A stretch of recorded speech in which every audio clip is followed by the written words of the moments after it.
everyone, it's Teresa and welcome back to my channel. Today's video I'm going to be talking about the books that I read during the month of May and June, and while that list is not particularly long, I made a mistake. I should have done a wrap-up in May, but I didn't. So we're going to suffer through my mistakes and I'm going to try to remember what I thought about these books. Let's get into it before I start crying. So I'm going to start off with one of the books that I read for my book club, and that is my adult fiction book club. We're still working on some kinks here. First book that I read during the month of May was Accusations Forbidden, Stories from Inside North Korea by Bandy. This is a work of fiction, an anthology of stories that paint what the reality looks like in North Korea. I believe these all primarily focus on like the mid to late 90s. However, I don't see how much has changed since then. I ended up giving this book a 4 out of 5 stars.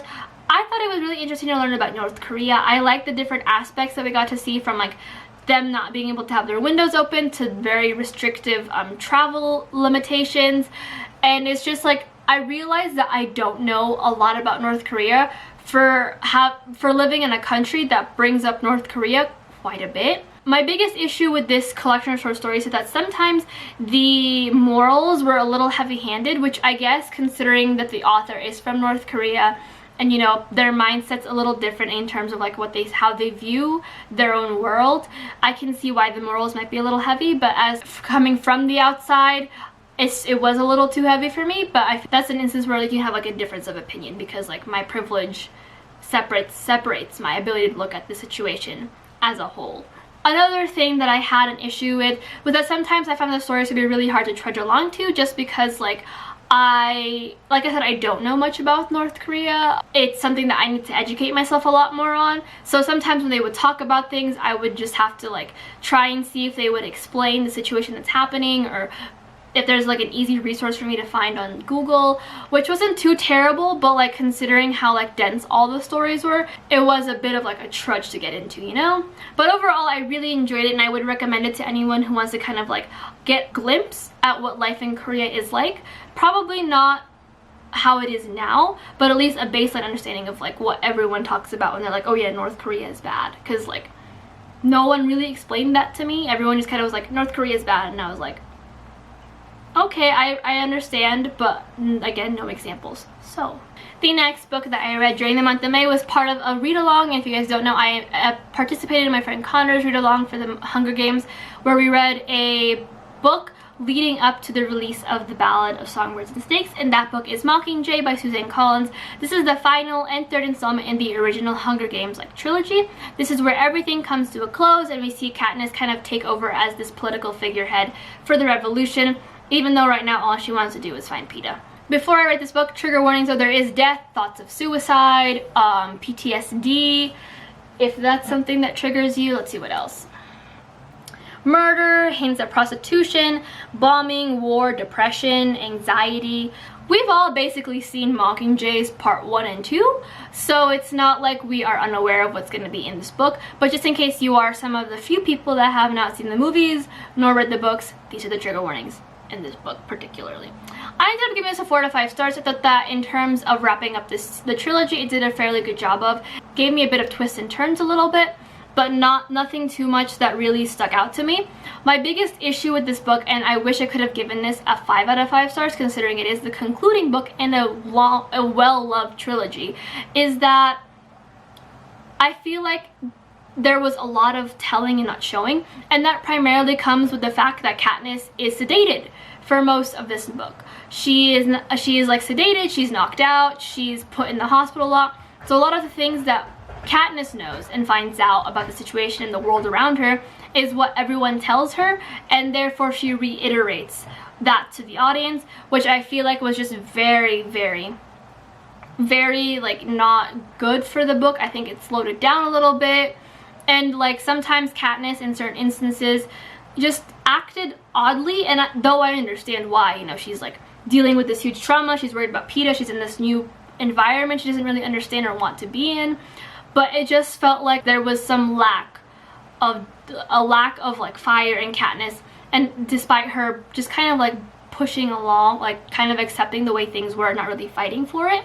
Overall, I enjoyed the series, but I think this book could have benefited from adding a second POV, maybe something out of Finnick's point of view, where he wasn't as like hospitalized, or even Connor, I can hear him screaming from the rooftop being like, yeah. But I think even Gail's perspective would have been nice to add into this book, just because he hasn't been as sedated. His point of view on the entire situation is a little bit more different and has a bit more oomph and spunk to it. And I think it could have really balanced out Katniss's kind of like lost in the mud situation, to the point where when things happened at the end and people died, I actually felt something, because Katniss felt so detached from everything that when things happened and people died, I just was not as attached to those characters. And the only reason I ever shed tears was because I enjoyed the characters separately from what Katniss was kind of putting out to the audience, if that makes sense. But yeah, it was a nice wrap up to the overall trilogy, but I think Catching Fire will always have a special place in my heart, and that one character in this book deserved a lot better. A lot better. Continuing on with the Hunger Games kind of train, I also ended up reading Ballad of Song, Birds and Snakes by Suzanne Collins. This is an interesting book in terms of we get to see a villain origin story, which I'm always here for. I think villain origin stories are interesting to see. Not so much to empathize with the villain, I think those are a little like not okay, but I like seeing where a villain is coming from, just from a psychological standpoint. This follows Coriolanus Snow, or President Snow as we know him today, during the 10th Hunger Games, where he is a mentor. He ends up being a mentor for District 12, and we see him kind of try to rise to the top to make a name for himself and bring about honor to what was a very like famous kind of family in the capital. I ended up giving this, I think, a 3.75 out of 5 stars, maybe even a 3. I have a full video review of this book, and like I said, there are trigger warnings for this. There's war, PTSD, death, cannibalism, murder. Let's see. Yeah, I gave this a 3.5 out of 5 stars. I will have my full video review as well as the reviews I have for any of these other books linked down below. Overall, I enjoyed it. I think it kind of gave us a little bit of insight as to how the world looked before Katniss came into the picture. There were some nice callbacks to the original trilogy with this book. However, I think the pacing was just really slow, and overall, did it really add anything to the world that we know? Not really, but was it a nice read? I guess. It was a little weird, and like I enjoyed some bits, and then some bits were shorter than what should have been, and there were instances where I feel like, I'm just gonna spoil, there's a romance in this book. And while I enjoy me a nice romance, I really do. I am a sucker for romances. I am romantic at heart. You put two people in front of each other and I'm sitting here like, I want them to get married. But in this instance, I feel like they could have just, Suzanne could have kept the relationship platonic, and it wouldn't have disrupted the flow of the story, because I feel like the romance felt kind of forced and rushed, and it didn't, in my little righty-planny brain, make sense to the overall situation. The next book that I ended up reading during the month of May was an arc, and that is an arc that I received from Netgalley, so thank you Netgalley for giving me this arc, and that is Court of Miracles by Kester Grant. This is a YA retelling of Les Mis with some Six of Crows and then some Jungle Book in here, so as you can tell, it's already kind of a mess. I ended up giving this book a 2 out of 5 stars. I was really excited for this book. Like, really excited, because I love Les Mis, I love Six of Crows, as you guys know. I haven't read the Jungle Book, but it seems interesting. I've seen the Disney movie, but it just felt really flat. I think as a whole, marketing and publishing should stop comparing books. Like, I like a retelling, but they should stop being like, it has Six of Crows, it has Jungle Book, it's a blah blah blah blah blah, because then it sets up some weird expectations that most of the time, all of the time, are never fulfilled. There were a lot of weird time skips in this book that didn't really explain itself until several pages after the time skip, in which case I was just very confused and not at all entertained. There was a weird love triangle square situation where she was like, I don't like this guy, but I kind of like him. Now I don't like this guy, but I also kind of like him. And it was just an odd situation to be in, and I wasn't a fan of it. I don't think I'll be continuing on with the series. I guess the only good thing about this book that I enjoyed was that the writing was fine. But other than that, I couldn't connect with the characters. I wanted them all to die. The next book that I read in the month of May is King of Scars by Leigh Bardugo. I have a full reading vlog for this, so I'll leave that link down below. But this is a spin-off series of the original Grishaverse trilogy, this time following several years after the original trilogy. We follow Nikolai and our favorite cast of characters as they try to keep Ravka whole, and we see it's not really working because Nikolai has to deal with his own demons, such as after being possessed by the Darkling, and he is now literally possessed by the Darkling. We'll also try to keep Ravka whole.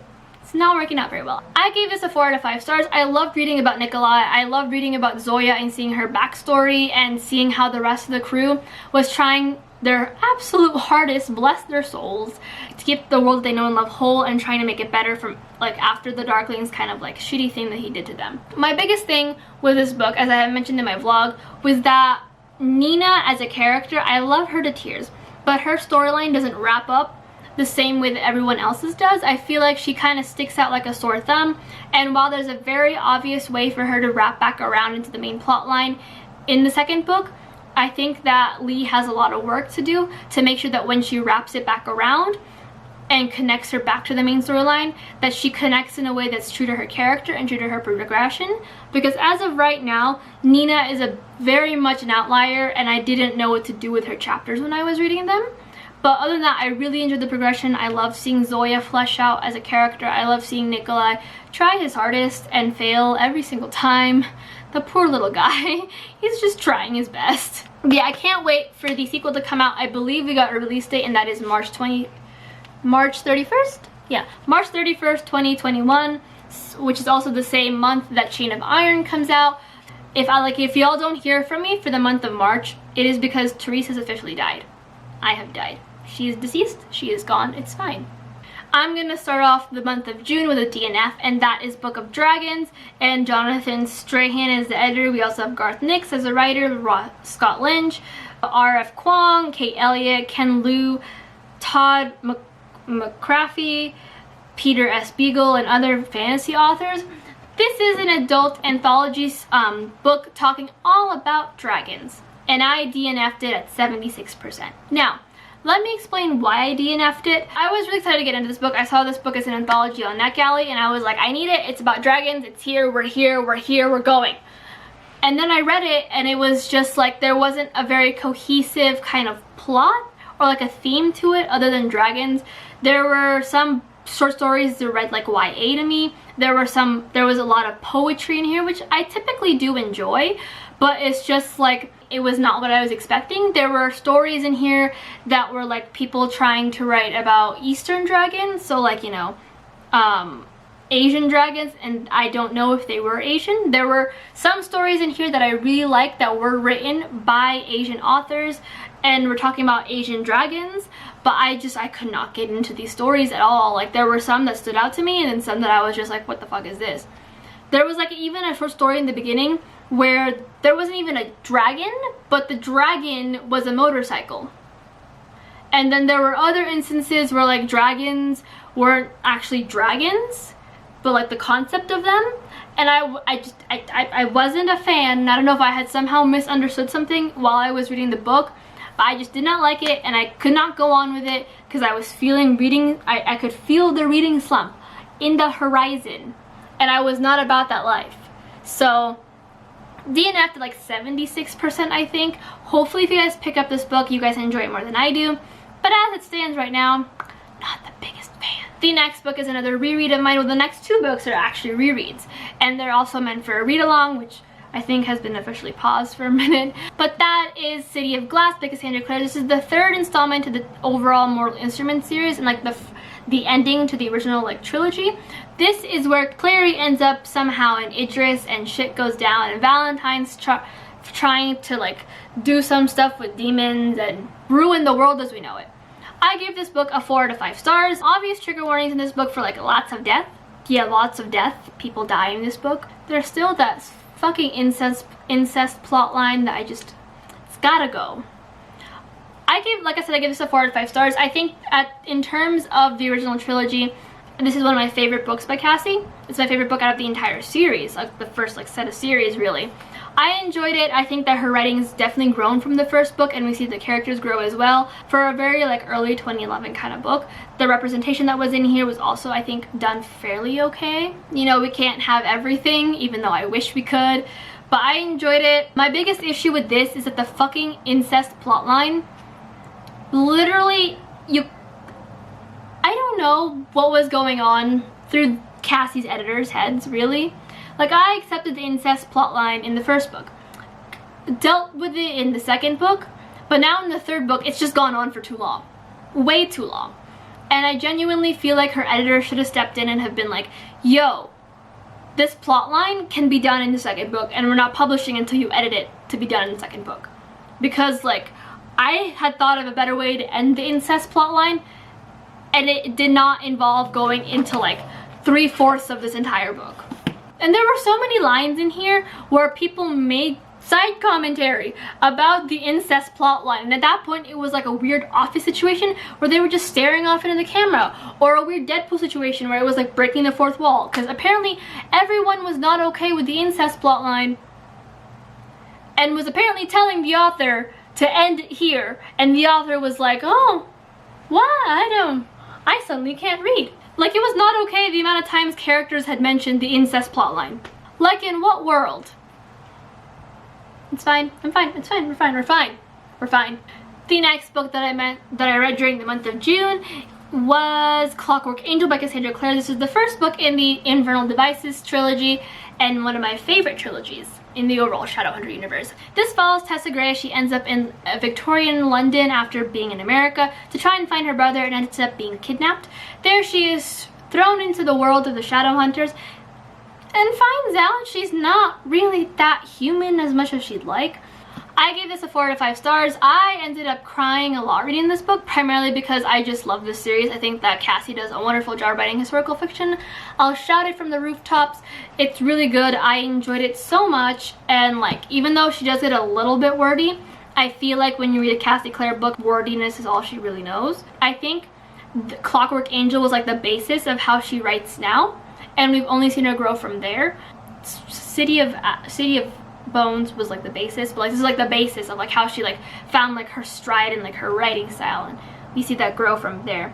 I just love the character so much, and the plot line was really good. I love this trilogy, and I don't know how to tell you guys that I love this trilogy and that you should definitely read this trilogy, and we're only going to continue on the more that I read this trilogy, or reread this trilogy, so read it.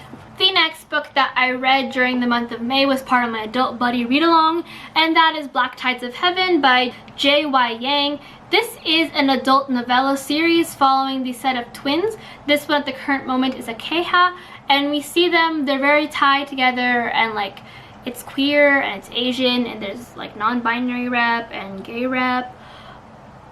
I did not like. I gave this a 2.8 out of 5 stars, but I rounded it up to a 3 because at that point it's a 3. I had really high hopes for this book. We'll start with the things I liked. I liked the prose. I liked that we kind of never really confused the characters once we got to know them. My biggest issues with this book was like, well, one, very big disclaimer, if my angle changed, battery died, so like, you know, forced love, square triangle situation that I didn't understand. This book was a lot, and I enjoyed the prose, I enjoyed the representation, but there are just some things that are a little bit iffy to me that I'm just like, I don't know what's going on here. I don't know what's happening, and I don't think I'll be continuing on with the rest of the novella series because it just did not pull me in the way that I think I was expecting it to kind of pull me, if that makes sense.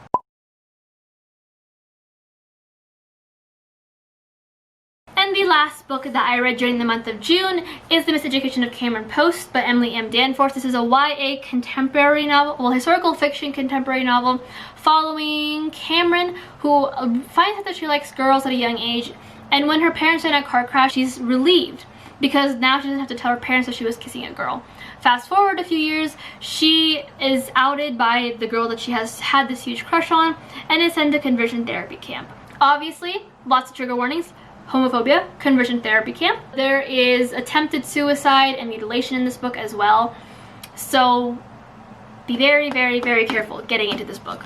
I gave this book a 4 out of 5 stars. I really enjoyed this book. I thought that the historical aspect's really nice, and seeing Cameron kind of grow almost into the situation. I also learned a bit more about conversion therapy camp as well, which is like, it's terrible, and I probably didn't need to know. It was just rough reading the bits that I actually read, and it was kind of triggering for me as someone who grew up Catholic and grew up with those ideals and having to have come out as bi and like accept that, being bisexual and Catholic at the same time. A little bit triggering, and I had my instances where I was like, I'm just gonna put the book down, shove it in a corner for a minute, and then take a shower and get a good cry. My biggest issue with this book is that it wasn't so much the pacing, but I just couldn't tell where this book was going. I couldn't tell if this was a character-driven book because I feel like by the end Cameron had not grown at all. I couldn't tell if it was plot-driven because it was so slow-paced and the plot itself was very expected. Like, it was really easy to guess what was going on. But I enjoyed this book. I think it's a very important read, and I kind of want to watch the movie, but also I don't know if I can like sit through gay conversion therapy, that kind of arc in the book, because like I said, I am Catholic, I am bisexual.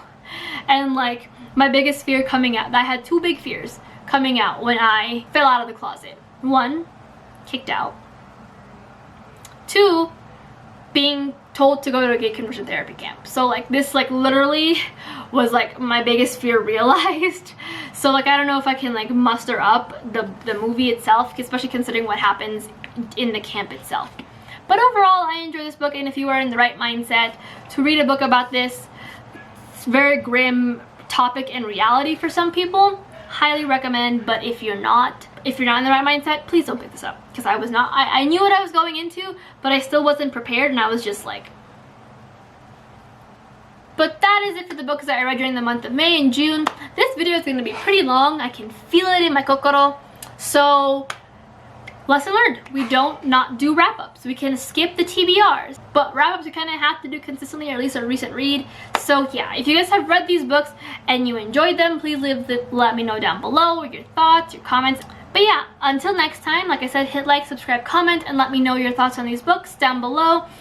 If you guys have any suggestions for books you want me to read in the future, or video ideas you want me to do, let me know as well. And other than that, I'll see you guys in my next video.